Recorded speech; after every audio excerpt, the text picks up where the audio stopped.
Tibalah di akhir penghujung perjalanan orang biasa ini. Kita orang biasa. Biarlah orang biasa ini menentukan nasibnya sendiri, karena dia sudah terbiasa diatur-atur oleh orang lain. Biarlah orang-orang miskin ini menentukan dan memperbaiki kemiskinan untuk anak-anaknya dan masa depan oleh kita sendiri. Biarlah orang-orang yang selalu termarginalkan, orang-orang selalu dipandang sebelah mata, biarlah dia menentukan nasibnya sendiri, karena Tuhan telah membuka pintu jalan.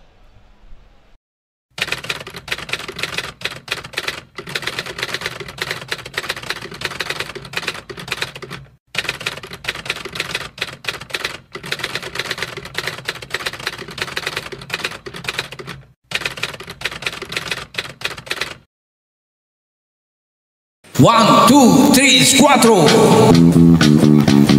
Ingat dahulu waktu kau katakan cinta, waktu kita masih sekolah. Surat pertama dengan kata-kata mesra, akhirnya ingin berjumpa. Ku ingat juga hari pertama bertemu, ingat harinya, lupa tanggalnya. Tapi sekarang ku lupa tahun berapa, tapi ingat masih sekolah.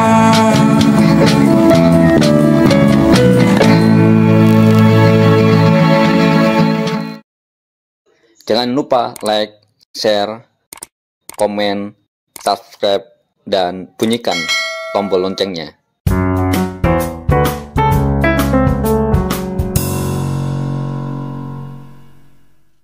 Partai Buruh adalah partai yang plural. Semua agama ada di sini, semua suku bernaung di sini, semua ras tidak kita bedakan.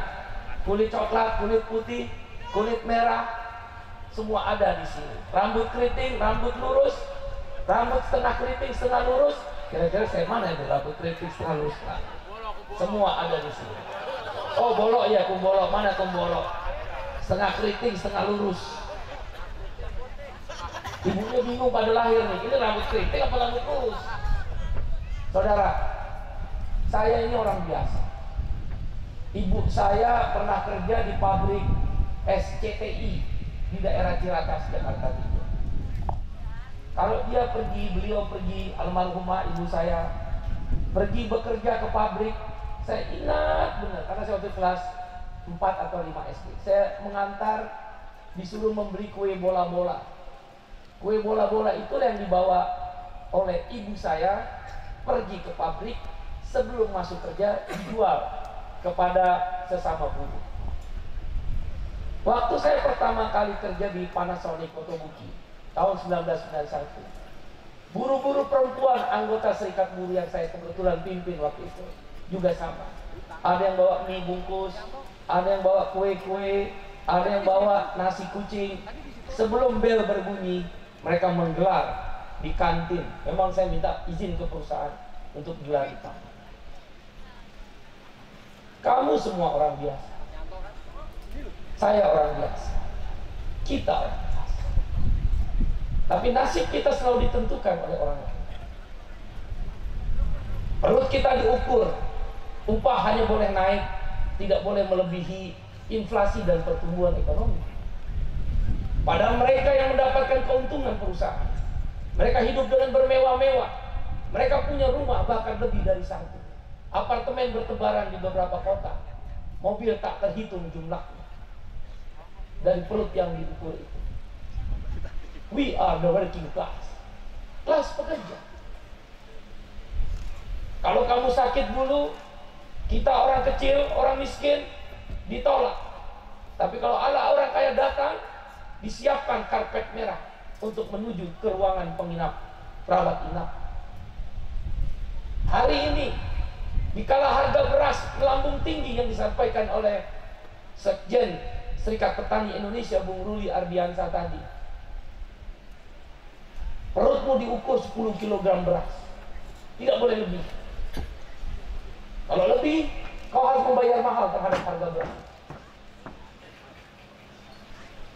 Ketika kamu bekerja, kau diukur lagi oleh pengusaha.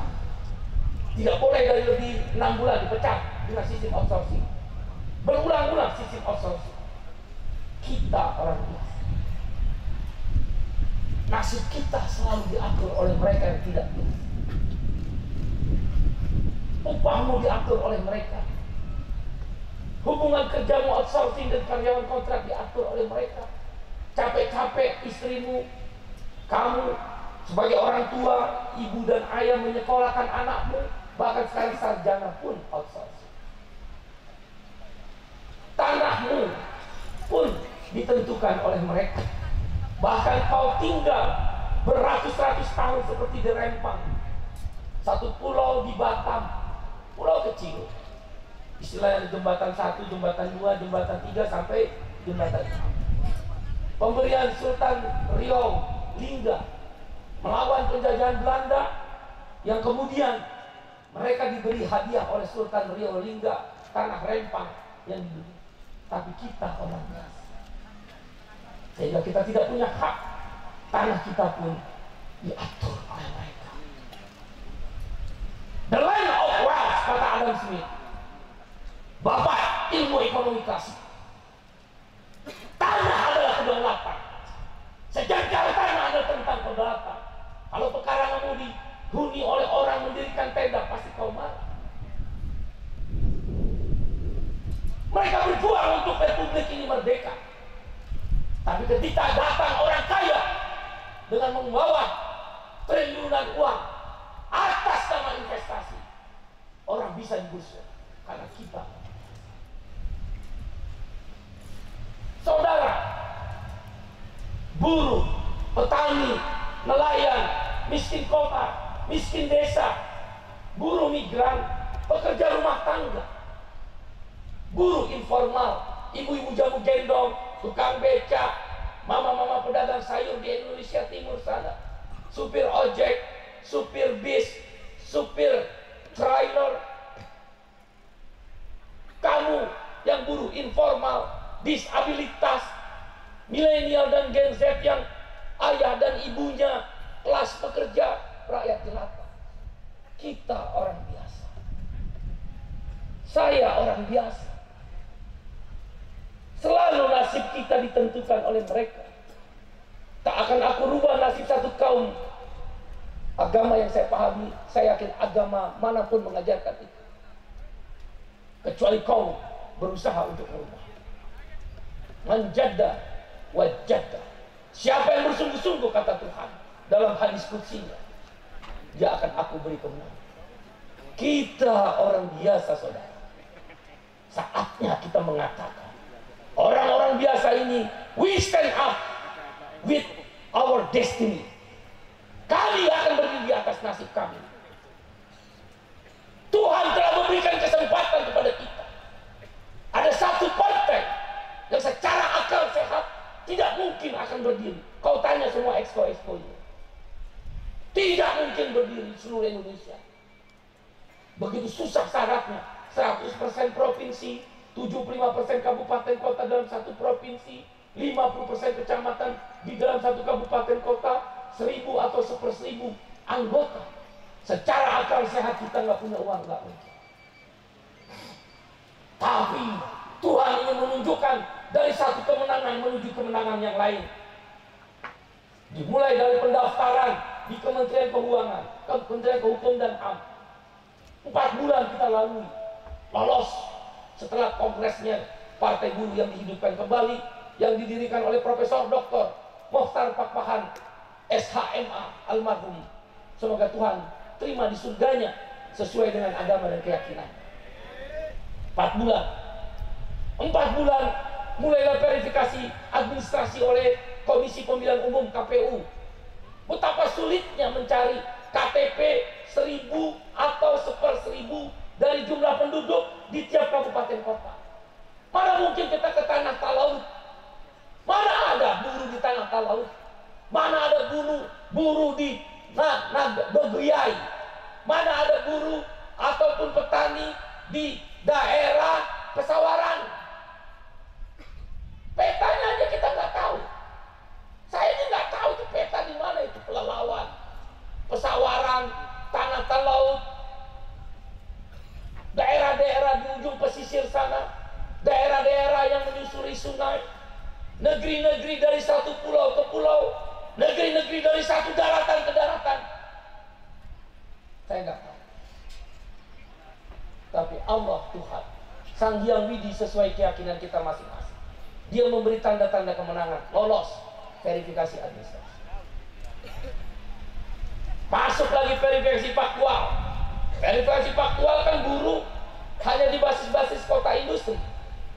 Bagaimana dengan buruh atau masyarakat lain yang bukan buruh, walaupun petani yang di ujung-ujung pulau sana, di Papua Tengah sana, di pegunungan,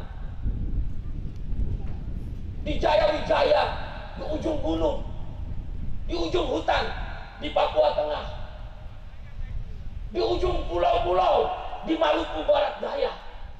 Akal sehat mana yang bisa menjelaskan bahwa ada partai buruh? Tapi Tuhan berkehendak.